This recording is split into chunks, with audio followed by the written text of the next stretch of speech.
අදම යන්න වගේ තොල් කල්ලු වෙන්න පැලෙන්න ප්‍රධාන හේතුව පෙන්වන්න. වා නොදනොත්ව කරන්න මේ වැරැද්ද අදම නතර කරන්න. ආයිබුවන් මම වෛද්‍ය දිලීප.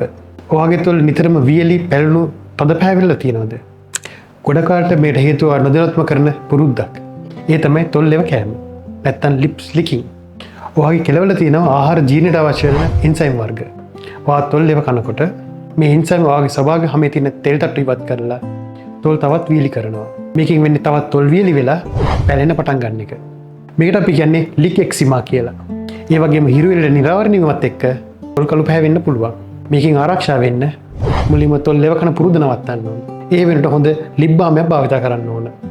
ඒ වගේම සන්ස් ප්‍රොටෙක්ෂන් එකක් තියෙන ලිප් බාම්යක් භාවිත කරනවා නම් හිරුවෙලින් වෙන ඩැමේජ් වළක්වා ගන්න පුළුවන්.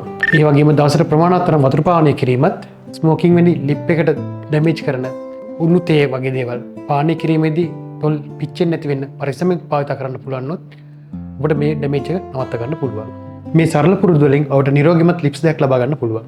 අපි කවුරුත් දන්න පිරිමැඩ් සාමාන්‍යයෙන් ලිප් බාම් එකක් භාවිත කරන්න ඕන. ඒක අපිට ලිප් එක පරිස්සම් කිරීමේ හැකියාව තියෙනවා. විශේෂයෙන් කාන්තාවක් ලිප්ස්ටික් භාවිත කරනවා නම් ඒක හොඳ ක්වොලිටි හොඳ වර්ගයක් වෙන්න ඕන. ඇලර්ජික් වෙන්නේ නැති තමන්ට හොඳට ගැලපෙන වර්ගයක් තෝරාගෙන භාවිත කරන්න ඕන. මේ ආකාරයේ හොඳ දේවල් තෝරා ගැනීමෙන් අපිට පුළුවන් අපේ ලිප් එක ඩැමේජ් වෙන වළක්වා ගන්න.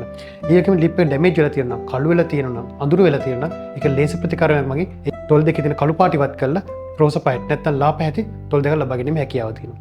ඊට අමතරව ෆිලර්ස් වැනි දේවල්, ඉන්ජෙක්ෂන්ස් වගේ දේවල් භාවිත කරලා ඔබේ ලිප්ස් දෙක හැකිලිලා තියෙනවා, රැලි වැටිලා තියෙනවා. ඒව නිවැරදි කරලා පිරුණු ලිප්ස් දෙක ලබා ගැනීම හැකියාව තියෙනවා. මෙවැනි වෛද්‍ය විද්‍යාත්මක ප්‍රතිකාර මගින් ඩැමේජ් ලිප්ස් නිවැරදි කිරීමේ හැකියාවත් ඔබේ හොඳ පුරුදු මගින් ලිප් දෙක ආරක්ෂා කිරීමේ හැකියාවත් ඔබට ලැබෙනවා.